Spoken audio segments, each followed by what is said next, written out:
Well, you know, when the winter time comes and those winds start howling around your house, you might feel as though that cold air is just blowing right through your walls. If you don't have any wall insulation, that very well may be the case. This is Dave Mars with Conservation Tips, and today we're going to take a look at wall insulation and what it can do for you. Now, you know, on previous episodes of Conservation Tips, I've stressed the importance of attic insulation. That's where you want to put your money first. Heat rises, it's the best place to stop your losses.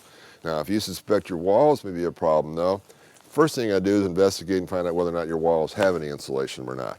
We have housing in Columbia dates from the 20s all up to the current day, and around the mid-50s, you know, it became more of a common practice to add insulation. But before that, you know, there wasn't a lot of product available, and energy prices were lower, so there wasn't much emphasis to encase that wall. And then it's a matter of whether or not you want to go on the inside to try to blow insulation in, or go to the outside to blow insulation in. On the inside, we have a variety of surfaces in there that might pose some problems. You might have stucco, some plaster with drywall underneath it. It can be a big mess. It might be a major remodel. So that's kind of what's not looked at as the most favorable situation. So you want to go to the outside and take a look if you can get into that wall cavity from the outside and deal with it that way. Now, this particular home was easy enough to pull that band joist off, and the homeowner did that himself to save a little money and time for the contractor. And you can see where they had to drill holes then to access the insulation inside the interior wall. Now, this homeowner chose cellulose. There's a couple different insulation products that you can use for this purpose, but more than likely you're going to get a contractor to do this. I don't think you can rent the equipment that'll blow it high pressure enough to get into your wall. Also, you may run into a problem where you might have a fire stop in the wall, which is an old-timey method of stopping fires as they progress inside your stud cavity. So you only might fill it halfway. If you run into that, then you have a problem trying to get insulation in the entire wall surface. This wall, though, had a complete stud cavity, so the whole area now can be filled with cellulose and be kept pretty warm. Again, I want to stress that you want to make sure that your wiring is in good shape. You don't put any insulation in the stud cavity. You might have some old wiring. You either have an electrician come by, check it out, or your contractor check it out before the work is done.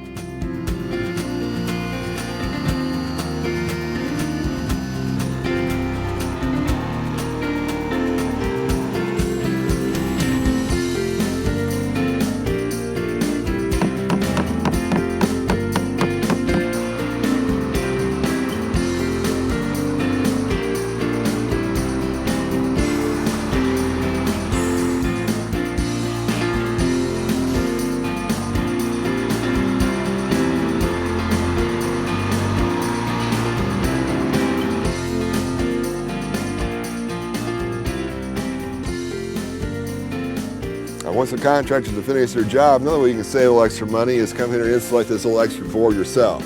You put some fiberglass batting in here, or you can go ahead and put some foam board up here, some foil board up there, make sure you got this job complete. Then you go ahead and reattach your trim board up here, paint it up, and look like nothing happened at all. And you're going to be much warmer inside. And here you get a shot of what it looks like with that board replaced. It's a good looking job. Hopefully your wall cavity is going to let you get into that stud cavity and fill up that area with insulation if you need to.